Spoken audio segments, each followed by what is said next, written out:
ಗಂಟೆ ಆಯ್ತು ಮಕ್ಕಳೇ, ಬನ್ನಿರ ಒಳಗೆ. ಅಷ್ಟು ಎಂತ ಕೊನೆ ಗಳಿಗೆ ತನಕ ಓದುದು? ನಿಮ್ಗೆ ಒಂದು ಬೆಂಚ್ ಹಾಕುವ, ಅಲ್ಲೇ ಕುತ್ಕೊಳ್ಳಿ ನೀವು ಸಂಜೆ ತನಕ.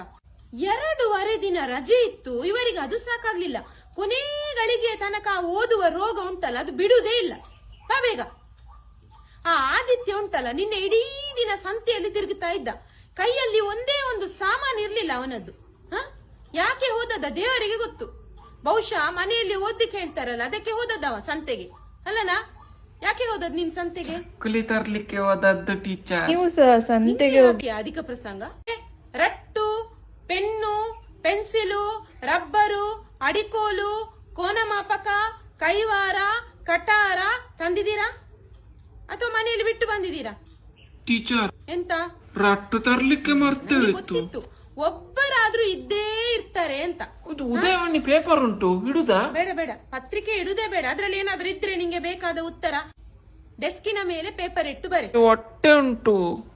ಡೆಸ್ಕ್ ಹೊಟ್ಟೆ ಮಾಡಿದ್ಯಾರ? ಯಾರು ಹೊಟ್ಟೆ ಮಾಡಿದ್ದು? ನೀನೇ ಅಲ್ಲ? ನಾನ್ ನೋಡಿದ್ದೇನೆ. ನಾನು ಪಾಠ ಮಾಡುವಾಗ ಕೈವಾರದಿಂದ ಡೆಸ್ಕಿಗೆ ಗುದ್ದಿ ಗುದ್ದಿ ಗುದ್ದಿ ಇಟ್ಟದ್ ಯಾರು?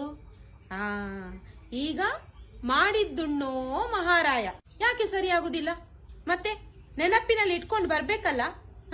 ಕೈ ಬೀಸಿಕೊಂಡು ಬರುದಾ ಮದುವೆ ಮನೆಗೆ ಬಂದ ಹಾಗೆ? ಹೌದನಾ? ಡ್ರಾಯಿಂಗ್ ಪುಸ್ತಕ ಇಡು.